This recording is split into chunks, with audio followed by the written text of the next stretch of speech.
Hola a todos, bienvenidos a una nueva Wealth Talk, una de nuestras charlas exclusivas de Santander Private Banking con las que intentamos acercaros temas de muchísima actualidad. Antes de comenzar, comentaros que la charla esta vez la vamos a hacer en español, pero para todos aquellos que la queráis escuchar en inglés, en el botón que existe en la parte superior derecha de vuestras pantallas que dice EN o English, lo podéis cambiar. If you want to listen to the talk in English. Si quieren escuchar la charla en inglés, en la parte superior derecha de su pantalla hay una pestaña que pone EN que pueden utilizar para acceder a la traducción al inglés. Una charla especialmente importante. Si hay un tema que está monopolizando todas las charlas de café y que está atrayendo la atención de todo el mundo últimamente y de todos los medios, yo creo que tenemos noticias todos los días, es el tema de la inteligencia artificial. Y no solo es una charla de café, también en todas nuestras charlas, reuniones, comentarios, en el trabajo y en las diferentes industrias, pues esto está encima de la mesa y todo el mundo se está preguntando qué es lo que pasará con esta tecnología, ¿no? Algunos datos, pues las búsquedas en Google sobre inteligencia artificial, pues en el último año se han multiplicado por 3, ¿no? Y lo estamos viendo también en los mercados, en bolsa, cualquier compañía que tenga una tecnología punta en inteligencia artificial, pues están teniendo comportamientos de lo más sorprendentes. Para eso hoy tenemos la suerte de contar con un experto en inteligencia artificial y especialmente en el campo de cuál es el impacto de esta tecnología en la economía y en la sociedad. Esteban Moro es profesor titular de la Universidad Carlos III y es profesor visitante en el MIT, en el Massachusetts Institute of Technology, donde últimamente es donde está realizando su actividad. Bueno, tiene un montón de credenciales académicas que no vamos a repasar, pero tiene un PhD en Ingeniería Matemática y un máster en Física y ha publicado muchísimos estudios sobre este tema, ¿no? Sobre la interacción de los avances tecnológicos en general y los datos en nuestras ciudades y entornos laborales. También ha escrito un papel recientemente en colaboración con Santander Universidades en el marco de Santander X y que se ha publicado pues este papel que habla sobre los impactos de la inteligencia artificial y que tenéis todos disponible en santander.com si lo queréis ver. Entonces, oye, sin más, bienvenido Esteban, es un lujo poderte tener aquí hoy. Muchísimas gracias por venir. Muchas gracias a vosotros por tenerme. Encantados. Bueno, yo creo que además, hacía tiempo que no hacíamos una directamente en persona con el entrevistado y todos estos avances de las videoconferencias, etcétera, están muy bien y son muy cómodos, pero la verdad es que da gusto poderse ver.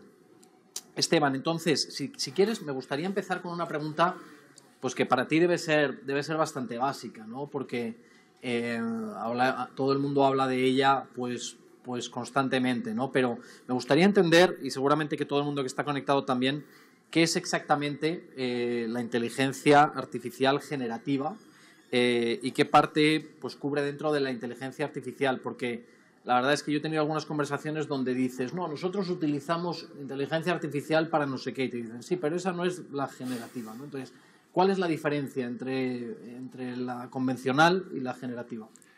O sea, la inteligencia artificial generativa tiene muchos años. De la que estamos hablando hoy es un gran paraguas que incluye algoritmos que básicamente codifican la manera en que los humanos nos comunicamos, o la manera en que creamos, por ejemplo, imágenes o escribimos. Básicamente estos algoritmos son muy sencillos de entender. Estos algoritmos, como por ejemplo GPT, que es el que se está basado en ChatGPT, son algoritmos que lo que intentan predecir es la siguiente palabra en un texto. Es muy sencillo de entender. Y estos algoritmos al final son tan grandes y son tan complejos que son capaces de codificar los patrones de cómo los humanos nos comunicamos e entender no solamente cómo es la gramática de una frase, pero también el contexto donde se produce esa frase, etc. Es decir, son capaces de codificar la manera en que los humanos nos comunicamos. Esos modelos no solamente reproducen la siguiente palabra en un texto, sino que permiten cierto grado de aleatorización, de tal manera que son capaces de crear cosas. En esto es la diferencia con los algoritmos, por ejemplo, de inteligencia artificial más tradicionales, que lo que permiten es realizar una tarea muy específica. Por ejemplo, imaginaros predecir dentro de una radiografía si hay una malformación. Eso es una tarea muy específica. Estos algoritmos están preentrenados para crear cosas aleatorias. Pero claro, preservando la manera en que nos comunicamos, la manera en que creamos, por ejemplo, imágenes, la manera en que creamos, por ejemplo, ideas. En ese sentido, los algoritmos de inteligencia artificial generativa son diferentes porque tienen creatividad, permiten crear cosas nuevas que no existían en las bases que se han utilizado para entrenar. Wow. La verdad es que es impresionante que puedan hacer estas cosas, ¿no? Por cierto, se me ha olvidado comentarlo al principio, pero como en todas estas charlas, si tenéis por favor cualquier pregunta, enviadla a través del chat para que la podamos recoger y hacérsela a Esteban al final. Entonces, volviendo a la inteligencia artificial, a ver, como decía al principio, esto al final es un tema de conversación permanente, ¿no? Y la verdad es que pues da un cierto vértigo pensar en los posibles avances que pueden venir aquí. Cuando miramos al pasado, pues ha habido cosas como Internet o como los smartphones que han cambiado completamente la forma en la que vivimos. ¿Estamos asistiendo a un fenómeno de ese tipo? O sea, ¿aquí va a haber un antes y un después de esta tecnología o es algo más gradual y que al final pues tampoco nos vamos a pegar un salto tan grande? Sí, bueno, nosotros en ciencia tenemos lo que llamamos la prueba de la abuela, que es de cuando tu abuela te habla de lo que estás haciendo en investigación, significa que ha llegado a toda la sociedad. Y esto es una cosa lo que ha pasado, por ejemplo, con ChatGPT. Es decir, esto es un cambio enorme porque no solamente va a cambiar la manera en que trabajamos, la manera en que comunicamos, sino que está siendo utilizado por todo el mundo. Algo diferente a lo que pasó, por ejemplo, con el despliegue de Internet o de los smartphones, que solamente una parte pequeña de la población al principio podía beneficiarse de esas tecnologías. La rapidez con la que se han escalado este tipo de herramientas y el hecho de que algunas de ellas son libres, que tú puedas, por ejemplo, utilizar ChatGPT, es completamente diferente. Estamos viviendo probablemente la primera vez en que, a la vez que se está desarrollando la tecnología, ya la estamos utilizando en todo el mundo. Mientras que antes lo que sucedía es que cuando te llegaba a ti el smartphone ya había una tecnología que estaba desarrollada.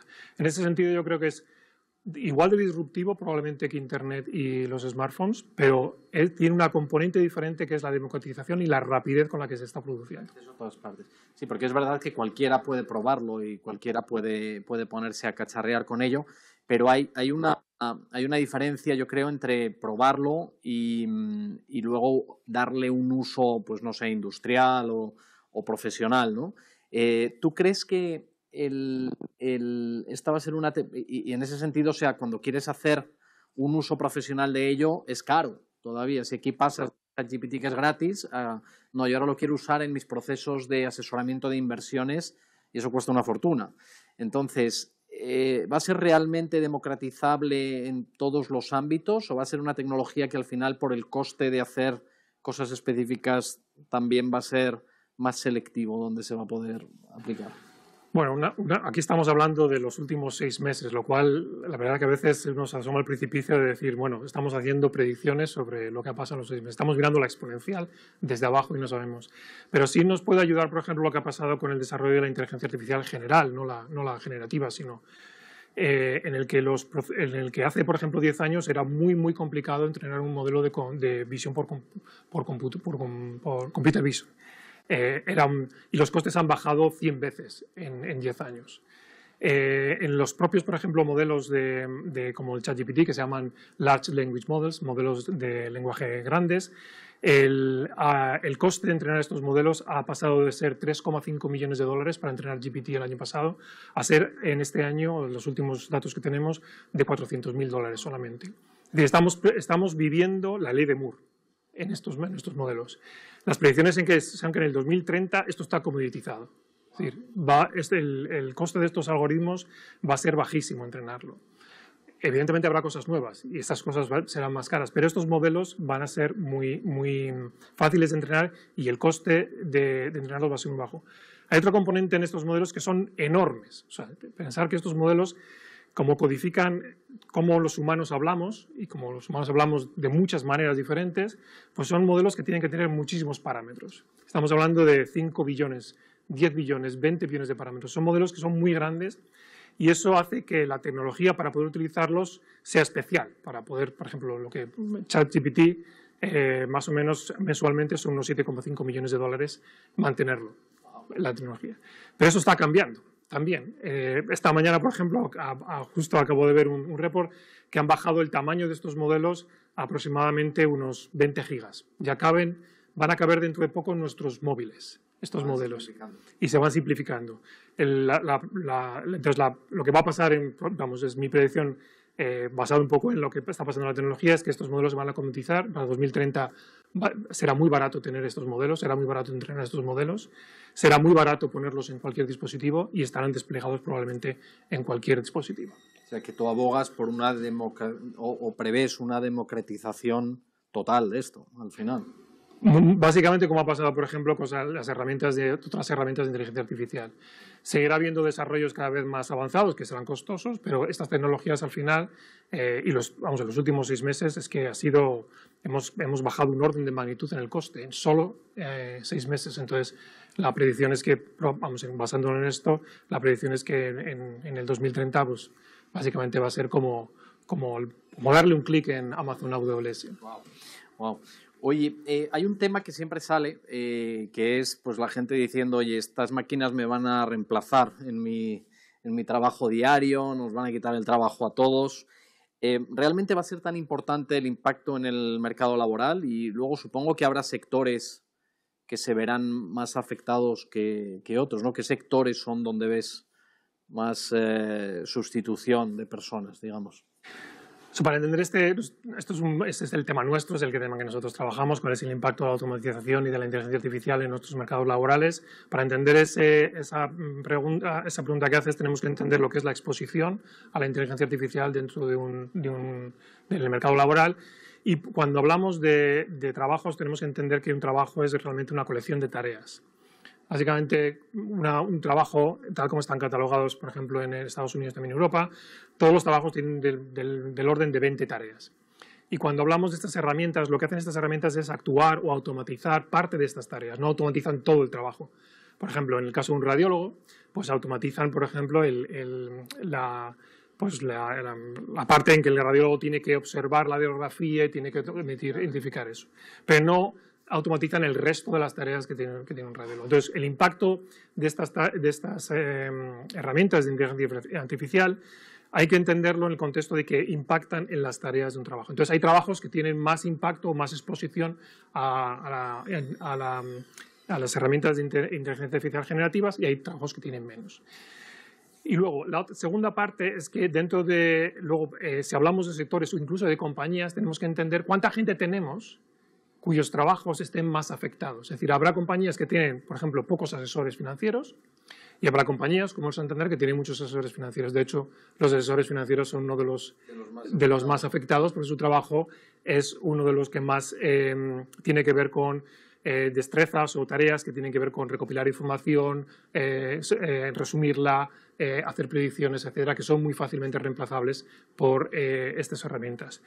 Y luego están los países, que los países también tienen un sector productivo, un sector laboral diferente, y entonces en el trabajo, en el paper que has dicho, en el papel que has dicho, tenemos una exposición de que hay sectores como por ejemplo el financiero, el legal, la educación o incluso la medicina que van a ser muy afectados, no solamente porque tienen muchas personas que tienen trabajos cuyas tareas están afectadas, sino que además emplean mucha gente dentro que tiene este tipo de problemas de exposición. Y luego hay problemas que tienen que ver más con demografía. Por ejemplo, hay sectores de la población que van a estar más afectados, como por ejemplo las mujeres, porque no es porque ellas tengan algún perfil especial para algunas tareas, sino porque la mayoría de las mujeres están empleadas en posiciones que tienen más exposición a estas herramientas de inteligencia generativa. O sea, bueno, esto es el sector, este es el mercado laboral que tenemos hoy en día. Entonces, por ejemplo, incluso en países, por ejemplo, como hemos hecho un estudio también en el papel, países como, por ejemplo, en Europa, el Reino Unido, Alemania, Suecia o, por ejemplo, Bélgica van a estar mucho más afectados porque tienen un sector legal, financiero. El que tiene más sector terciario en general es el que va a ser más afectado. Y España, pues, al tener menos sector terciario vamos a estar menos afectados porque nuestra economía depende más de otros sectores más de servicio personal. Claro. Entonces, pero insisto que para entender el impacto tenemos que pensar en las tareas como la micro unidad donde afecta la automatización, el trabajo como esa colección de tareas, las compañías como colección de trabajo y los países como colección de estas compañías. Y luego, nosotros siempre hablamos, yo siempre hablo cuando hablo de esto, de que hasta un cierto punto siempre vas a tener que tener a alguien, o sea que esto te va a quitar como actividades de menor nivel, pero siempre vas a tener que tener a alguien mirando por arriba un poco qué es lo que sale de aquí o no. Vamos a llegar a un punto que aquí las cosas pasan automáticamente con la inteligencia artificial y nos fiamos a pies juntillas de lo que dicen, por ejemplo, en gestión de inversiones. Sí, bueno, hay dos cuestiones. Una es qué significa la exposición de un trabajo a estas herramientas de inteligencia artificial. Evidentemente va a haber trabajos en los que el 100% de las tareas dentro de un trabajo pueden ser sustituidas por estas herramientas. Este tipo de trabajos, que hay muy pocos en la economía actual, sí pueden ser más susceptibles de tener una gran separación, es decir, que haya muchos trabajadores que necesiten, por así decirlo, buscar otro trabajo, ¿no? Pero la mayoría de los trabajos, y lo hemos visto con otras oleadas de automatización, la automatización no reemplaza al trabajador. Lo que hace es modificar la composición de tareas que tiene un trabajo. De hecho, hemos visto, por ejemplo, nosotros tenemos varios trabajos que hemos visto que en los últimos 10 años muchos de estos trabajos que han sido afectados por la automatización han cambiado completamente su manera de trabajar. Un ejemplo es los radiólogos, que uno pensaría que después de tener herramientas, de hecho hay herramientas que dicen que son mejores a la hora de detectar, por ejemplo, un tumor en una radiografía que el propio radiólogo.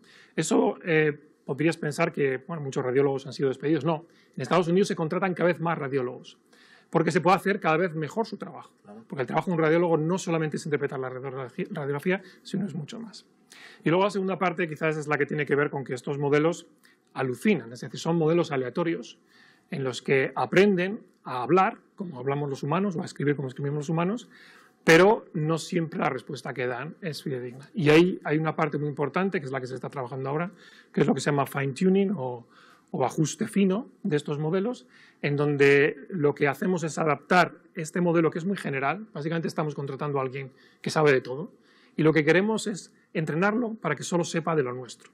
Y eso es ahí, por ejemplo, hay compañías como supongo que está sucediendo en el Banco Santander o en otras compañías donde se cogen estos modelos generales y se tunean o se ajustan para que sean más fidedignas o más precisas a la hora, por ejemplo, de hacer predicciones o recomendaciones, por ejemplo, de inversión. Okay. Entonces es un mundo, la verdad es que es impresionante. ¿Tú qué dirías que tiene que hacer una empresa, digamos, o un país, si quieres, de cara a poder aprovechar bien esto y a que no acabe siendo simplemente un miedo de que sustituya a gente, etcétera, etcétera, sino prepararse para recibir y para darle el mejor uso posible a estas tecnologías? ¿Qué es lo que le dirías a una empresa cualquiera que tiene que hacer? O a un gobierno incluso. La primera, que es un poco lo que hacemos nosotros, la primera es mapear. Mapearlo, cuál es la situación de la empresa, cuál es la exposición que tiene la empresa, cuántos empleados están afectados, qué tareas están más afectadas, cuál es el número de personas que van a estar más afectadas dentro de la empresa y qué partes de la empresa, y cuando hablo de la empresa también hablo, por ejemplo, de la administración o hablo incluso de la parte nuestra que es la de educación, qué partes de la empresa son más susceptibles de ser sustituidas o complementadas con este tipo de herramientas. Yo creo que vemos todos los días en la prensa noticias de estas que se basan un poco en la anécdota, y lo que tenemos es que pasar de una colección de anécdotas a datos. Y los datos básicamente pasan por mapear un poco los sectores que tenemos en un país y tener políticas más globales. La segunda parte es que una vez que tenemos identificado eso, las empresas, la sociedad y en general los países vamos a tener en los próximos años que hacer un esfuerzo colectivo de reeducación, de volver a aprender cosas, en especial, por ejemplo, de utilización de ese tipo de herramientas. Y algunas personas van a tener el problema de que van a ser sustituidas porque sus trabajos son muy susceptibles o están muy expuestos a estas tecnologías, y ahí como sociedad tenemos que tener una red de seguridad y de reeducación para hacer que estas personas transicionen a otro tipo de trabajos. Totalmente. Bueno, tenemos ya conectados a unas 800 personas más o menos aquí, o sea que creo que esto está teniendo bastante interés. Hay un tema que también siempre pensamos en ello, que es el tema de la productividad. Es decir, ¿todo esto nos va a hacer ser más productivos o no? Porque yo siempre pongo el ejemplo de los teléfonos y tal, que en teoría debería ser capaz de hacer muchas más cosas que antes, Y es verdad, lo que pasa es que ahora a lo mejor dedico el tiempo a contestar a 200 emails cuando antes solo me llegaban los 4 o las 4 cosas que realmente eran importantes, ¿no? Entonces, sí que es verdad que todos hacemos más cosas, yo creo, pero no sé si somos mucho más productivos, ¿eh? Entonces, ¿esto realmente tiene un impacto? ¿Crees que va a tener un impacto en la productividad o va a pasar un poco lo que pasa con estas otras tecnologías que al final lo que nos tienen es haciendo otras cosas que no sé si se traducen directamente en productividad? Sí, bueno, como siempre estamos realmente en el día cero o en el día uno de la adopción de estas tecnologías en los procesos productivos. Varios datos. Hay ya algunos estudios que indican que, por ejemplo, en varios trabajos, uno es, por ejemplo, el de líneas de atención al cliente y la otra es la de programadores, en donde sí hay una indicación de que las personas que adoptan estas tecnologías en su día a día, a la hora, por ejemplo, de atender a un cliente o, por ejemplo, a la hora de programar, aumentan su productividad significativamente. No estamos hablando de un dígito, estamos hablando de 2 dígitos. Hay estimaciones también de que el 15% de las tareas que se realizan en la economía pueden ser mejoradas con este tipo de herramientas. Entonces, es verdad que hay indicaciones de que en ciertos sectores o en ciertos tipos de trabajo la productividad puede ser mayor. Hay otras casas de predicciones que dicen que va a haber una productividad media de 1,5% incremento anual en los próximos 10 años. De todas maneras, para los que llevamos estudiando automatización, que también hemos pasado por esto, ya nos lo han preguntado. Por ejemplo, en Estados Unidos, a pesar de que los últimos 10 años se han utilizado y se han implementado en las empresas muchos procesos de inteligencia artificial, muchísimos, sobre todo, por ejemplo, visión por computador, traducción, estos modelos de lenguaje, etcétera. Del año 95 al año 2005, la productividad en Estados Unidos incrementó, creo recordar que es el 2,3%, y en los últimos 10 años cayó a solo el 1,2%. Es decir, es verdad que tenemos herramientas cada vez mejores, pero la productividad no parece señalar, no parece estar del lado de estas herramientas. Y hay muchas razones para eso. Una es la que tú has apuntado, el hecho de que todo el mundo estemos utilizando estas herramientas, al final diluye ese efecto diferenciador en la economía. Y luego la segunda es que, a pesar de tener estas herramientas, a veces no llegamos a implementarlas de una manera fructífera o efectiva, ¿no? Hay muchas barreras de todo tipo, incluso legales, administrativas o incluso las empresas. En las empresas también hay barreras para utilizar este tipo de herramientas porque, bueno, pues hay no solamente dificultades, por ejemplo, culturales o de organizativas para poder utilizarlas. Entonces, hay propuestas o expectativas muy razonables basadas en datos de que va a incrementar la productividad, pero nuestra experiencia pasada es que no va a ser el 50% más ni el 15% más. Totalmente. Oye, has tocado ahí temas legales y tal. Yo creo que hay otro tema que la gente pregunta mucho. De hecho, he visto que ya llega alguna pregunta de esto que luego te haré, que es el tema de la propiedad intelectual. ¿Ha habido algún país como Japón que ha dicho que esto de la propiedad intelectual, cuando lo mira la inteligencia artificial, que ya no vale, que no cuenta dentro de este tipo de algoritmos y tal, ¿no? Y yo sé que la Unión Europea también está haciendo algún tipo de ley ya sobre este tema, pero ¿qué es lo que va a pasar con la propiedad intelectual? ¿Los países, tú crees que la tendencia va a ser hacer algo parecido a lo que dicen los japoneses? ¿O cómo va a operar? Porque esto es tremendamente difícil de explicarle al algoritmo que no puede usar una cosa que ha encontrado por ahí, ¿no? Por ahí en el aspecto legal hay dos momentos, por así decirlo, en estas tecnologías donde hay una parte importante legal. La primera es que estos algoritmos están entrenados sobre datos. Y esos datos, muchos de ellos son públicos. Por ejemplo, estos algoritmos se entrenan en páginas web, blogs, en la Wikipedia, es decir, son datos que son públicos por su naturaleza, pero también hay indicaciones de que están entrenados sobre datos que son privados, pero que de alguna manera están puestos en dominio público, pero solo para un uso específico. Entonces, ahí sí es verdad.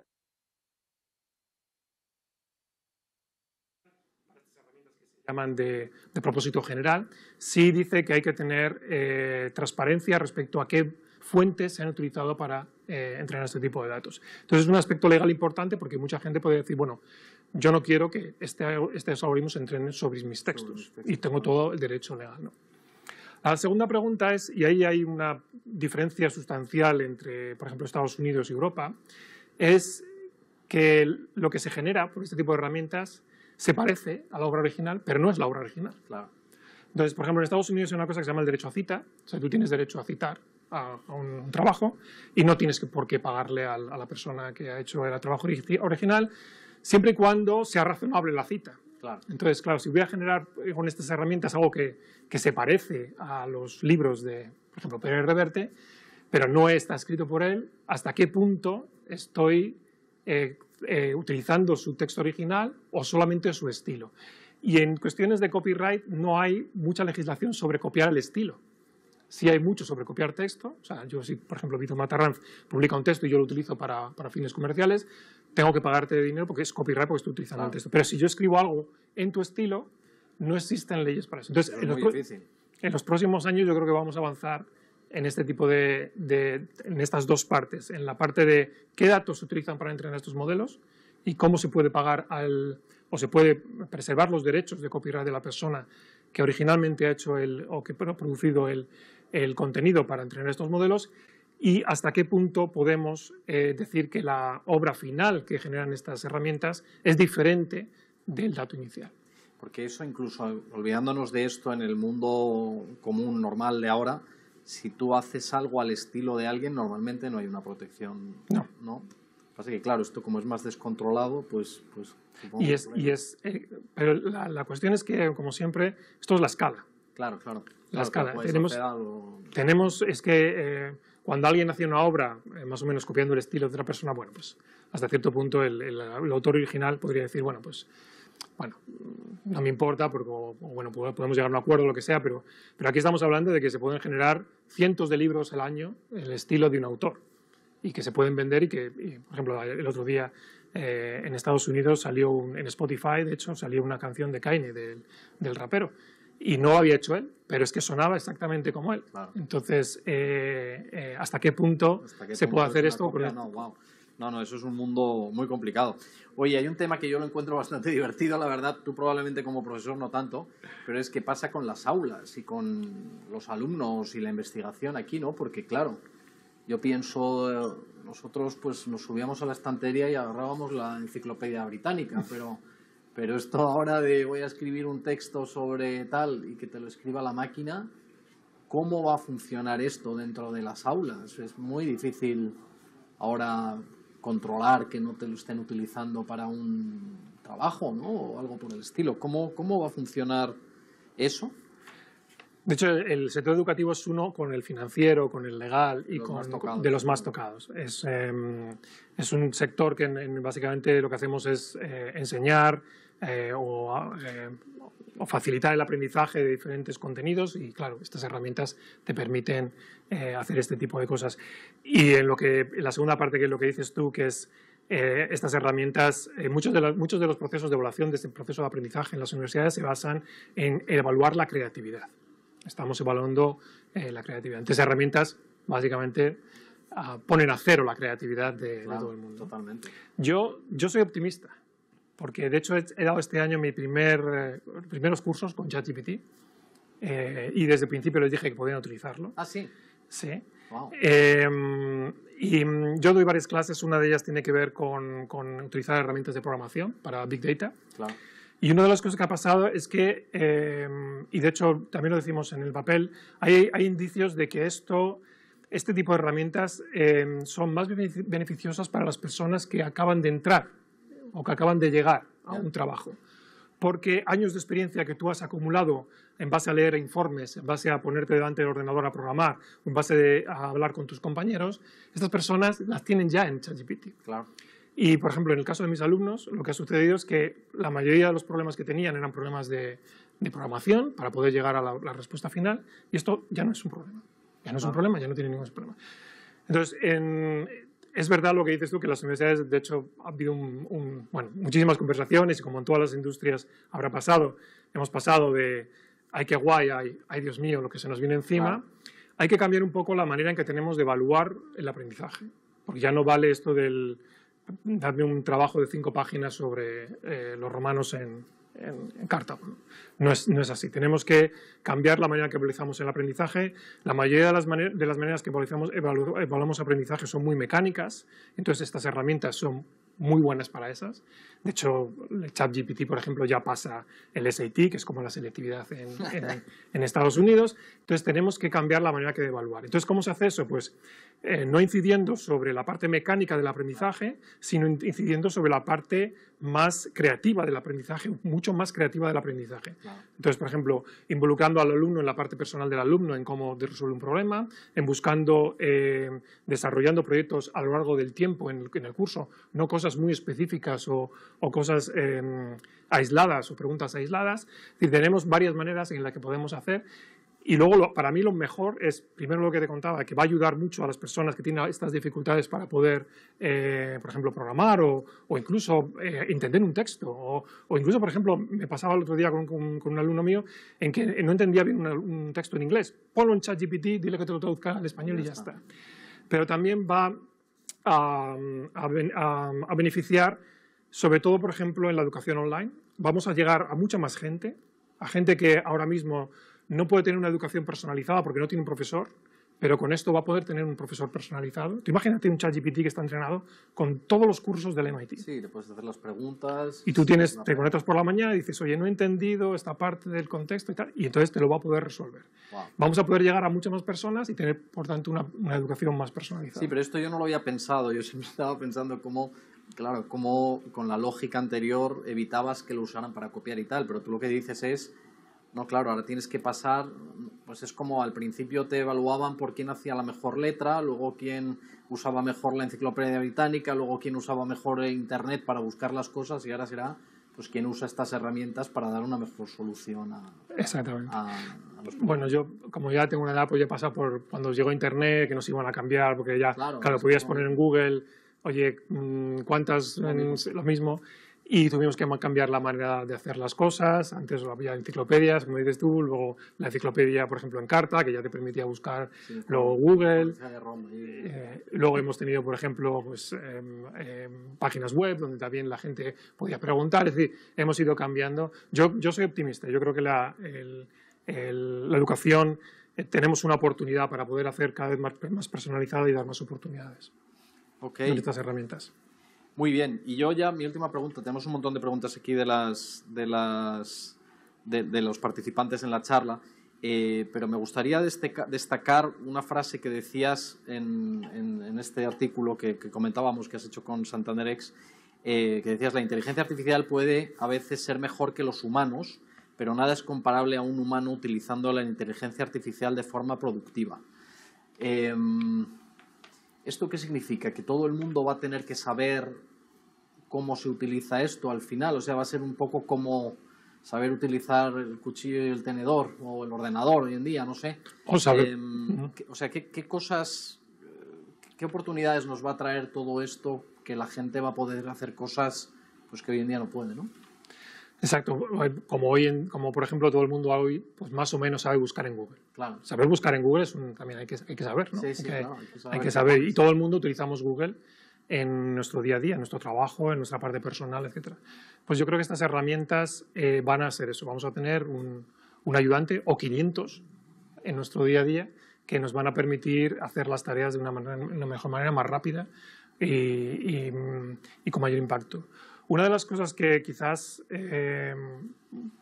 como futuro impacto que veo más, más para estar alerta, pero también más interesantes, es la hiperpersonalización. Vamos a pasar lo contaba el otro día con unos compañeros, ¿por qué estamos todos leyendo el mismo periódico? O sea, ¿por qué no podemos, por ejemplo, decirle a estas herramientas que nos traduzcan el periódico a nuestra manera de hablar o, por ejemplo, o que lo entendamos más fácilmente? Hay mucha gente, por ejemplo, que cuando empieza a leer el New York Times, pues hay una barrera, por ejemplo, para poder entenderlo, pero a lo mejor tú puedes utilizar estas herramientas. Hay varias industrias que van a ser modificadas, por ejemplo, las industrias de creación de contenidos, las industrias, por ejemplo, de atención al cliente, las industrias del marketing, por ejemplo, ¿por qué todos los anuncios se parecen? ¿Por qué todos los anuncios, por ejemplo, son iguales? Pues a lo mejor tienes que tener un anuncio personalizado a ti. El despliegue de estas herramientas en todos los dispositivos nos va a llevar, por ejemplo, a que recibamos en nuestro móvil dentro de un año, dentro de 2 años, anuncios completamente hiperpersonalizados a cómo hablamos, a cómo sentimos, etc. Otra industria que va a cambiar completamente es la industria de creación de contenidos. Lo hablaba el otro día con Jorge Galindo, que es una persona que está en esa, que nos ayuda a hacer el papel. Podemos tener películas que nosotros mismos hemos creado, porque ahora mismo todo el mundo vemos las mismas películas. De hecho, ahí ya hay directores de cine que dicen que en 2 años vamos a llegar a casa y le vamos a preguntar a Netflix, oye, hazme una película de tal, con mí como protagonista, con Marilyn Monroe como coprotagonista, wow, y sobre lo que me ha pasado hoy. No sé qué van a hacer con la ceremonia de los Oscars.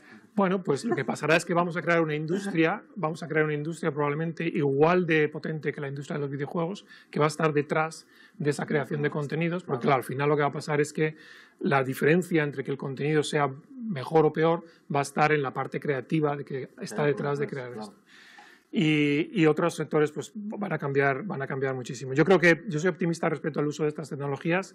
Yo creo que se van a comoditizar, vamos todo el mundo a utilizarlas y vamos a realizar tareas que van a beneficiar sobre todo a las personas que entran en diferentes sectores, porque les va a poner al nivel, por ejemplo, de desarrolladores de nivel intermedio de experto, o personas que trabajan en las empresas que tienen un nivel más o menos intermedio. Y en la parte educativa, como contaba antes, también soy optimista porque vamos a poder llegar a mucha más gente de una manera más personalizada.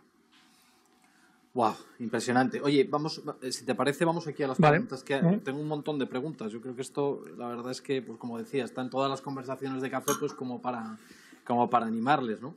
Hay una aquí muy buena que la pregunta, hay algunos que son anónimas y otros que dan el nombre. Esta la pregunta Pedro Álvarez, que lo que nos dice es, oye, ¿qué tan cerca estamos de tener la inteligencia artificial general? Que supongo que esto es que te dan una máquina de estas y te dicen, oye, este sabe de todo, úsalo para lo que quieras.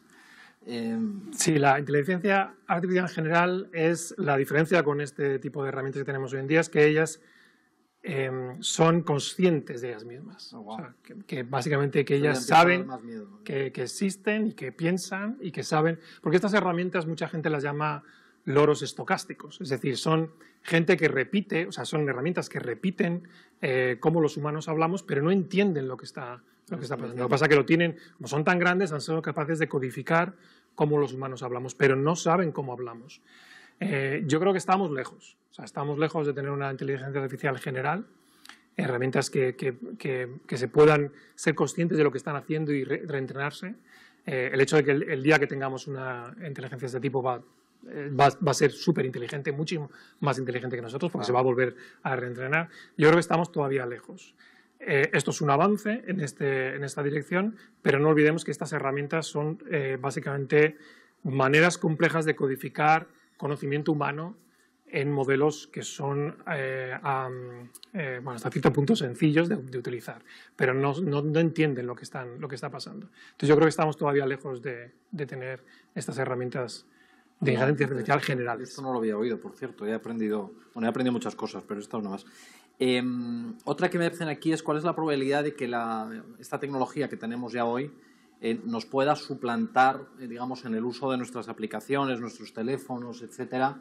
Pues supongo que haciendo un fraude, dicen, especialmente en aplicaciones bancarias, haciendo transferencias, mandando correos. ¿Eso ya es posible o...?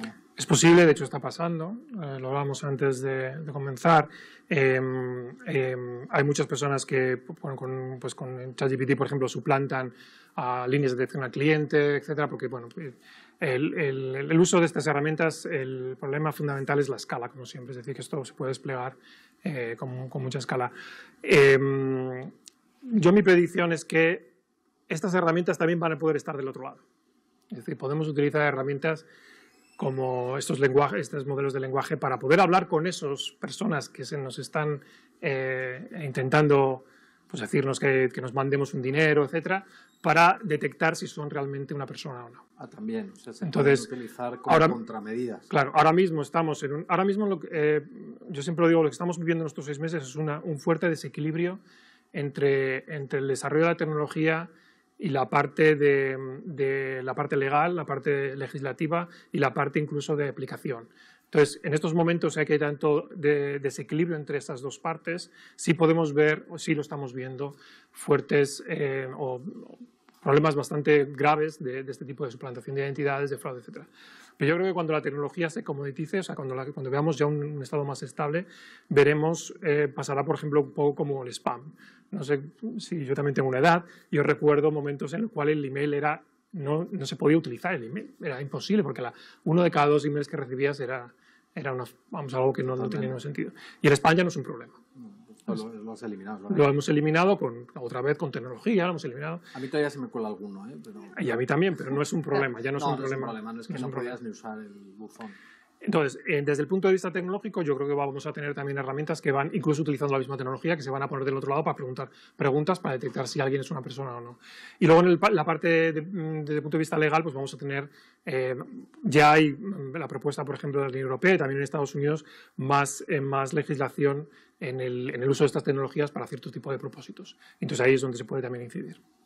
Oye, me preguntan aquí una cosa que yo creo que es también bastante interesante, sobre todo para todos los que tenemos hijos, que dicen, oye, dado el boom que va a haber de esto, ¿cómo pueden formarse los chicos que hoy están empezando a estudiar, están yendo a la universidad? ¿Qué tendrían que estudiar hasta qué punto es importante y qué tendrían que estudiar para poder saber de esto? Bueno, lo principal, de hecho yo tengo un hijo también en edad escolar y cuando fui a contarle esto me dijo, ya papá, ya. Ya se lo saben todo. A mí me pasa lo mismo. Vale, no sé si es verdad, pero dicen que se lo saben todo. O sea, lo que yo creo que tenemos que hacer es no solamente que ellos aprendan por su lado, sino que también aprendan de las escuelas y aprendan, por ejemplo, en los centros educativos a utilizar estas tecnologías de manera responsable, que lo utilicen sobre todo de forma creativa, es decir, no solamente para pasar un examen, sino que entiendan cómo se pueden utilizar estas herramientas para, por ejemplo, hacer mejores proyectos, por ejemplo, para la ideación, creación de ideas, para la creación por ejemplo, de otros casos. Por ejemplo, tienes un problema y dices, no entiendo este problema, pero dime otros casos donde este problema es comparación. Claro. Este tipo de cosas que básicamente los chavales aprenden, oye, mira, me han pasado esta herramienta donde puedes crear el ensayo que me han mandado a hacer en el colegio en 5 minutos. Eso está bien, pero yo creo que también le tenemos, desde el punto de vista de las escuelas y incluso de las universidades, tenemos que enseñarles a utilizar estas herramientas de otra manera. Y bueno, ahí pues, como siempre, tenemos que cambiar la manera también nosotros en cómo enseñamos. Muy bien. Me preguntan aquí por el chip cerebral Neuralink, que yo no sé lo que es, a lo mejor tú tampoco, no lo sé, pero dice que se habla de que podría permitir grandes avances en solucionar problemas para personas discapacitadas. Sí. ¿En qué grado está de avance este tema y qué posible impacto podría tener en el mundo de la medicina? Nos lo pregunta Vicente. Gracias, Vicente. Bueno, yo no estoy tan al cabo, sé que, por ejemplo, Elon Musk es una de las personas que está hablando de este tema casi siempre. Sí es verdad que, y ya hay bastante en medicina, hay bastante, incluso, por ejemplo, donde yo trabajo en el MIT Media Lab, hay mucha otra gente trabajando no solamente en la parte robótica, de cómo utilizar este tipo de herramientas para mejorar la vida de las personas, sino también en herramientas para no solamente aumentar, sino también para resolver cierto tipo de problemas motrices o de problemas, por ejemplo, cognitivos, de depresión. No estoy tan al tanto de esto, pero creo que hay una parte todavía por resolver, que es la parte biológica, es decir, porque estos sistemas en silicio, o sea, sistemas como el LM, los entendemos muy bien, sabemos cómo están. Pero el cerebro todavía no lo entendemos tan bien. Claro. No entendemos también cómo funciona, aunque hay muchos progresos en los últimos años de cómo funciona la máquina, por así decirlo, del cerebro. Y yo creo que todavía hay mucha evolución y progreso en cómo conectar estas dos cosas, pero todavía yo creo que hay caminos por responder. Repito que no soy experto en esta tecnología, es lo que oigo a mis compañeros. Bueno, algo más que yo sabes. A ver, aquí tengo varias que la verdad es que no lo habíamos puesto entre mis preguntas porque sabíamos que iba a salir este tema, ¿no? Pero empiezan a salir pues estas preguntas acerca de los peligros existenciales para las personas de que esto exista, la seguridad, bueno, la gente que piensa aquí en Skynet, en la famosa película de Terminator, ¿no? Y cosas de estas. Tengo aquí algunas preguntas en ese sentido, pues de Carlos, y yo creo que las demás son anónimas, pero tengo, y Adolfo Corrales, ¿no? Que hablaba del riesgo existencial, ¿no? Si es una exageración o no. ¿Cuál es tu visión de todo este tema de los peligros, ¿no? Nos hablan también de un dron que lo estaban entrenando y decidió, luego era una simulación, ¿no? Pero que tenía que matar a su operador porque no le dejaba cumplir con su objetivo. ¿Hasta qué punto esto es peligroso de verdad? Bueno, yo creo que en los últimos meses también hemos visto, siempre que hay un avance en inteligencia artificial, pues salen las fotos de Terminator, sale Skynet, salen... bueno, es lógico, o sea, es lógico porque los avances de inteligencia artificial se están produciendo cada vez con más velocidad, cada vez son con mayor impacto. Yo creo que estamos muy lejos todavía de tener una herramienta, o sea, una inteligencia artificial general. Estas herramientas de inteligencia artificial que sean conscientes de sí mismas, que puedan aprender, etcétera, estamos muy, muy lejos. Eso, yo creo que lo que tenemos que hacer es concentrarnos en que estas herramientas sí tienen un impacto y hoy a día de hoy en algunas cosas. Por ejemplo, el aspecto ético y legal, en lo que hablamos, en lo que hemos hecho en esta charla, que es hablar de los aspectos en nuestros mercados laborales. Y ahí es donde nos tenemos que concentrar, porque son cosas reales que están pasando ya. Por ejemplo, estos algoritmos tienen un problema, que es que están entrenados en bases de datos enormes, son muy grandes, pero estas bases de datos son muy sesgadas. Por ejemplo, entonces estos algoritmos tienen un problema de sesgo enorme y perpetúan ese sesgo porque cuando se ponen a hablar claro, si la sociedad está haciendo alguna cosa con un sesgo, esto lo van a hacer. Claro. Entonces yo creo que ahí es donde nos tenemos que concentrar, más que en pensar que, bueno, de repente pues va a haber alguien que va a crear un dron que lo va a conectar a un ChatGPT y va a intentar hacer cosas que eso, pues evidentemente con todas estas herramientas puede pasar, pero no es el peligro más inmediato. El peligro más inmediato son los aspectos legales, éticos, sociales y desde el punto de vista económico. Tenemos que estar preparados, tanto las organizaciones como el Banco Santander, como por ejemplo, las instituciones como educativas o la sociedad en general, tenemos que estar preparados a estos retos que son inmediatos, que están llegando y que si no nos adaptamos suficientemente rápido, pues podemos correr el peligro de que desaparezcan industrias, sectores en donde no hemos conseguido hacer esa transición, como por ejemplo ha sucedido en la revolución industrial, como ha sucedido con la Internet o con los smartphones. Me preguntan por aquí también en este sentido, ¿no? Si con lo que sabemos hoy en día que esta tecnología puede hacer, si tendríamos que poner ya hoy un límite a algunas cosas. Si hay alguna cosa que tú dirías, mira, esto habría que poner ya una norma que no se debería dejar hacer, ¿o no? Ha habido, supongo que la pregunta va porque ha habido varias personas relacionadas con el mundo de la inteligencia artificial que han propuesto parar el desarrollo de estos modelos directamente durante un año para poder pensar qué es lo que está pasando y qué hacemos. Yo no creo que sea así, porque básicamente lo que está sucediendo, y la parte que nosotros estamos, por ejemplo, ahora estamos entendiendo mucho mejor cómo funcionan estos modelos y estamos entendiendo mucho mejor cuáles son los problemas que tienen estos modelos. Y de hecho, entendiendo mejor cómo funcionan estos modelos, somos capaces de informar al regulador y a las empresas y a nuestra sociedad dónde están los beneficios y dónde están los problemas. Y ahí, por ejemplo, la ley, por ejemplo, de inteligencia artificial que va a adoptar el Parlamento, vamos, que la Comisión Europea, el Parlamento Europeo, sí está empezando a regular este tipo de usos de estas que se llaman herramientas de propósito general. Entonces, estas herramientas de propósito general solo se van a poder utilizar en ciertos contextos y van a regular el uso en otros. Por ejemplo, pues te puedes imaginar en contextos que tienen que ver con el uso de estas herramientas, por ejemplo, para perseguir a alguien o de manera militar, etcétera, sí va a haber una regulación. Esto está en el contexto europeo, no sabemos cuál va a ser el contexto en otras geografías, pero yo, la evolución que ha seguido, por ejemplo, la legislación en otros países de inteligencia artificial es que más o menos al final hay un entendimiento, porque las empresas que desarrollan este tipo de herramientas y las adoptan en sus procesos son globales. Al final es una fuerza de acción el tener una empresa global porque adopta, por así decirlo, la legislación más restrictiva y esa suele ser la europea. Me dicen también por aquí, te has comentado antes que hay que valorar más al alumno por la creatividad, pero dice, sin embargo, una de las características de esta tecnología es que puede ser creativa. Sí, entonces, me dicen, no es una contradicción, yo creo que te he entendido, pero dinos tú. Yo creo que me he explicado mal a lo mejor, pero lo que quiero decir es que cuando tenemos que valorar más en las preguntas que hace el alumno, no cómo las responde a lo mejor. Claro. Entonces, en este sentido, esa es la parte que hablo de creatividad. Cuando nosotros estamos pensando... creatividad sobre la creatividad. Exactamente, las preguntas que hace el alumno y no cómo las responde. Entonces, ahora mismo estamos valorando cómo las responde y la pregunta la hacemos nosotros. Claro. Quizás lo que tenemos que hacer es que con estas herramientas tenemos que enseñar al alumno a que puede preguntar cosas, puede idear cosas nuevas y cómo él pregunta ese tipo de cosas. Es lo que tenemos. Okay. Quizás me he expresado más. Okay.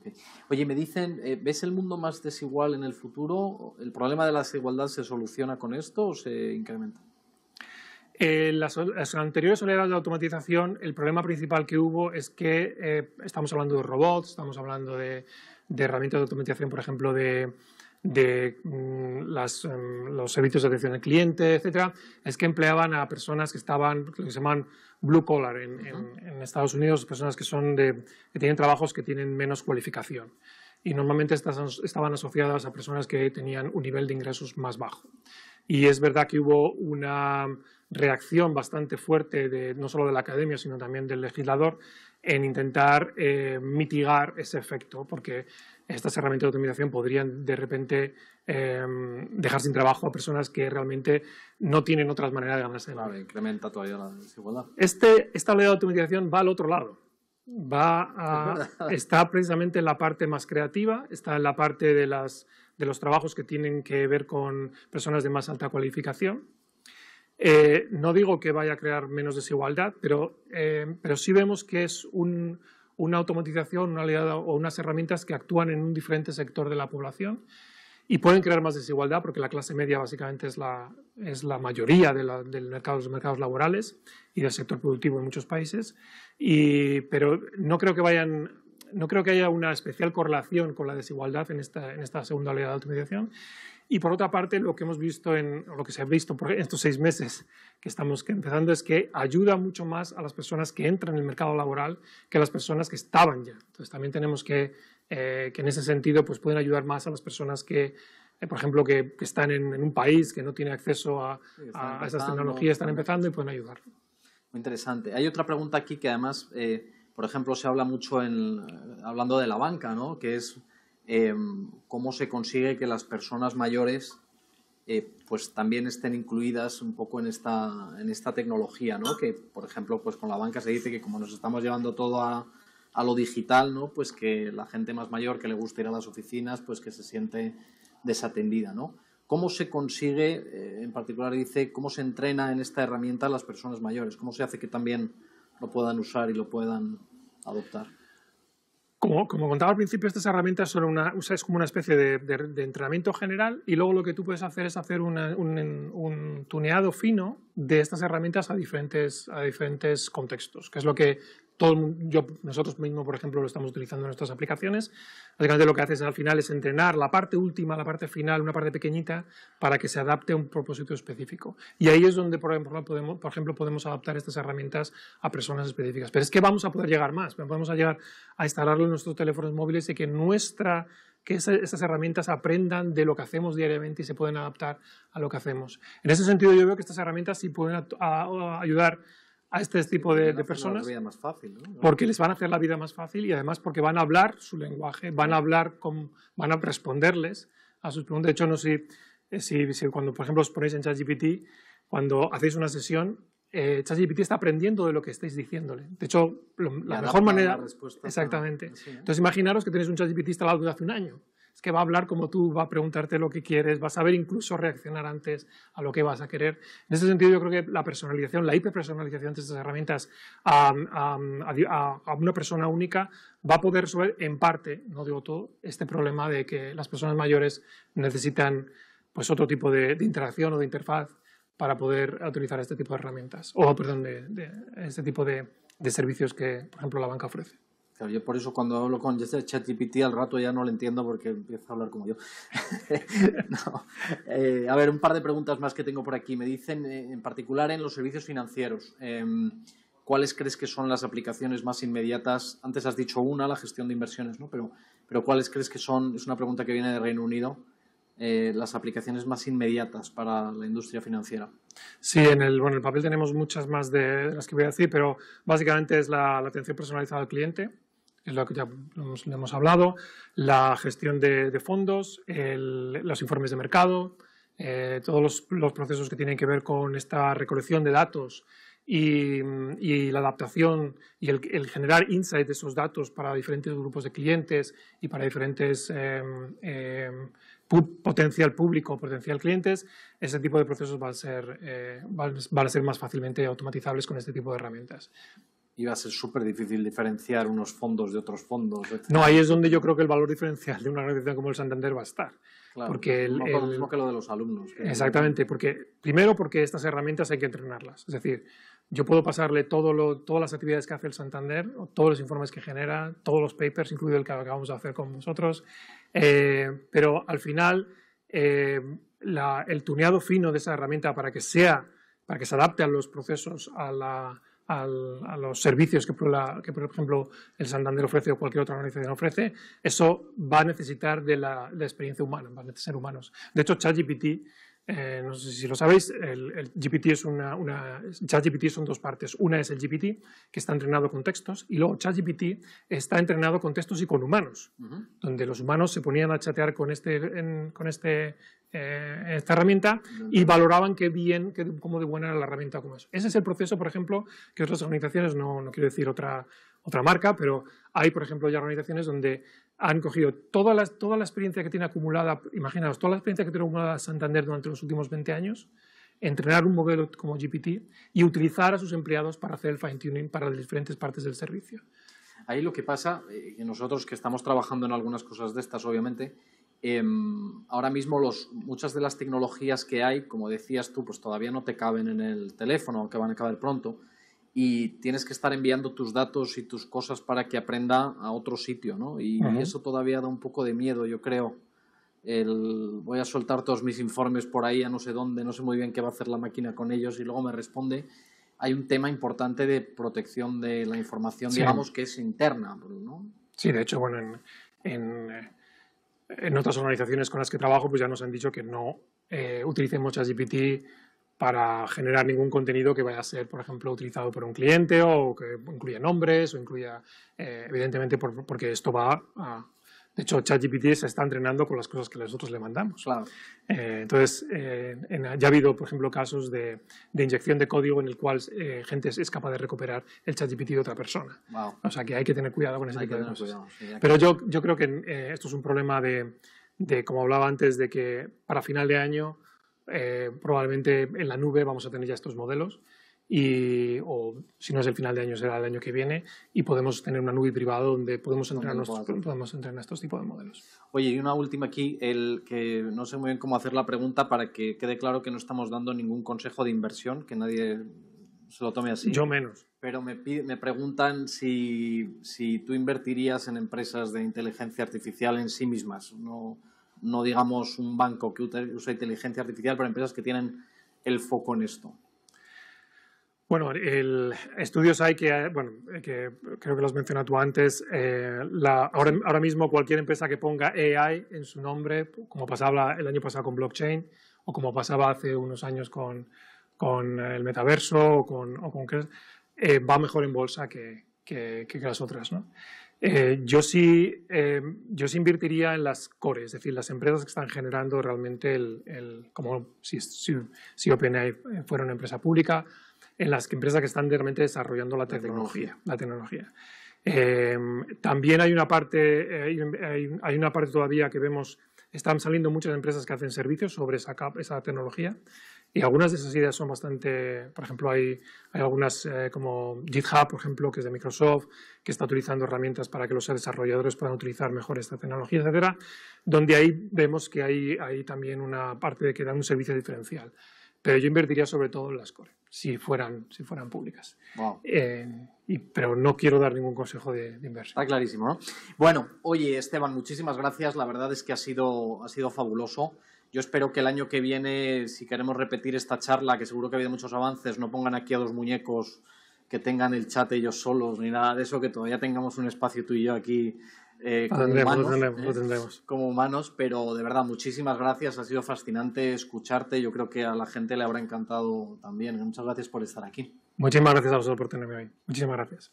Muy bien. Y bueno, ya sabéis, si queréis volver a escuchar esta charla o cualquier otra de las que hemos tenido, las tenéis disponibles en santanderprivatebanking.com. Si queréis leer el artículo al que se refería Esteban y que hemos hecho dentro de Santander Universidades y Santander X, lo tenéis colgado en santander.com. Espero que os haya gustado muchísimo la charla, tanto como a mí, que la verdad es que ha sido fascinante y me voy de aquí con ganas de leer todavía más sobre esto y de seguir aprendiendo. Y nos vemos pronto en otra de las charlas de Santander Private Banking, en otra de nuestras Wealth Talks. Muchísimas gracias. Gracias. Muchas gracias, Esteban.